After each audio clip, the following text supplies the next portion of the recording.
Hello, my name's Rob Chisholm and welcome to Freeflightbrighton. Today's topic, flying together in rising air, thermal activity. Here we are at Mount Caburn and there we are above Mount Caburn. So pilots today, we've rehearsed this, so we're going to talk about left-hand, right-hand turns, what not to do, etc. Now Mr. DB there, that was on that blue glider, we rehearsed this script, we planned it as much as we could so we could demonstrate the do's and don'ts about flying in thermal activity to help other people explore thermals but in a safe manner. So hopefully this will be of some use to you. Please leave comments at the end.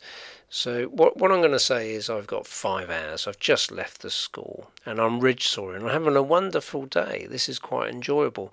But realistically, I'm not going to be thermaling because in the BHPA, that's the British Hang Gliding Paragliding Association, to qualify as a club pilot you need to soar and top land.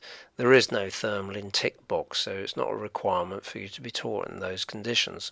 That's where someone like Rob Chisholm comes in. You come to see me and I will take you up there on tandem. I'll show you how to do all these things. So let's say we've had that 5 hours airtime going back to piloting now, and we're going up and down the ridge, got the ridge on the right, and all these sort of things are going on. I've got 50 hours, and I'm thinking, you know, that thermal, you do one of these 360s and you go up, don't you? Let's give it a go. But most of your confidence has been built up on the ridge soaring area, which is sort of restricting you, quite honestly. And you're on your own and you think that's a thermal, the vario's going beep, yeah, that's it, I'll put a turn in, why not, let's see what happens. Well, you most probably cut everybody up and shock everybody who's ridge soaring. You put yourself in jeopardy because you're behind the ridge, which is a spine back to effect here at Mount Caburn. You're being rotor, and the next annoying thing is you can't go forward so quick because you're in the air where it's compressed, the Venturi effect on top of the hill. But the worst thing's yet to come. You fly straight through your friends you were just flying with who are ridge soaring. So thermaling on the ridge, not a good idea. A lot of problems, plus you can hit it. So if you want to go out the front, you'll find an awful lot more space to play with. There's not a lot to hit out there, it's quite flat as well. So what we'll do is establish the pilots in play. Blue and white, that's Dean Bird on a Factor 2 in a pod harness, Nick Rosenberg DHV on the red glider there, and myself on a Gin Evo Sprint and a Supair Delight harness. So we're all in pod harnesses, etc., flying our gliders.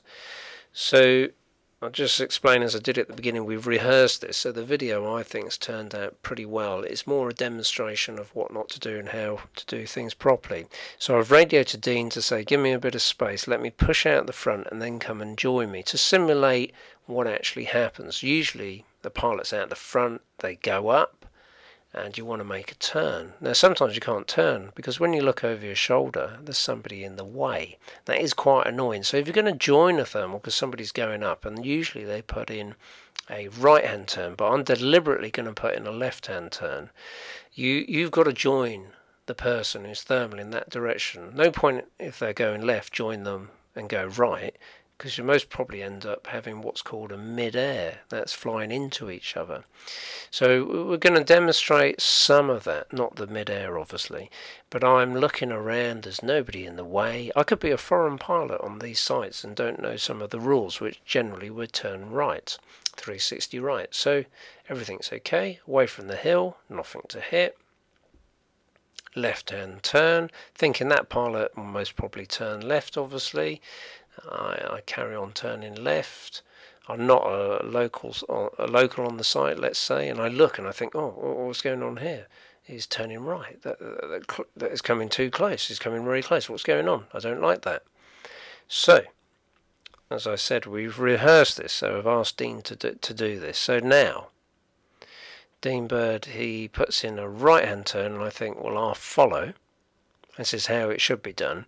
You turn the same way. And the pilot is now 108 degrees opposite to me. So everything's moving a lot slower. Visually I can see them a lot clearer. Don't want to concentrate on them too much. I want to be looking below and possibly down above. But I see Nick here, Nick Rosenberg on the red glider. He's joining us as well. Hey, this is working out quite well. We're all going in the same direction.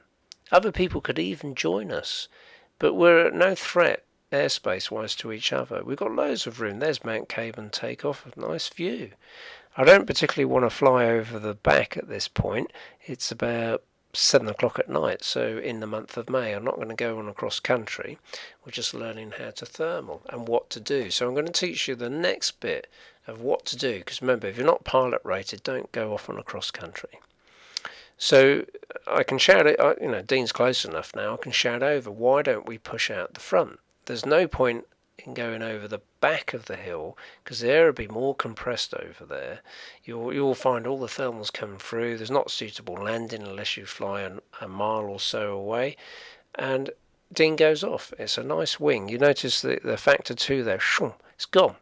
So the winds are not only about 8 miles an hour today, I should think. And Nick's off as well. He chases. So we're all off together. We're flying out the front. So let's just put some bullet points in here. If you're going to go and do a 360, 1, do it away from the ridge. 2, thermal in the same direction as the other pilot. 3, keep looking at all times.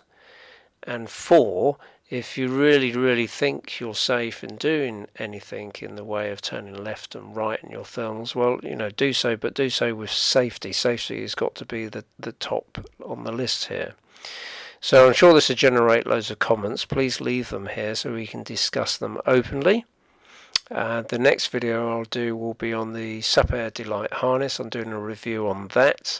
And thank you very much for watching. This is Rob Chisholm at freeflightbrighton.co.uk.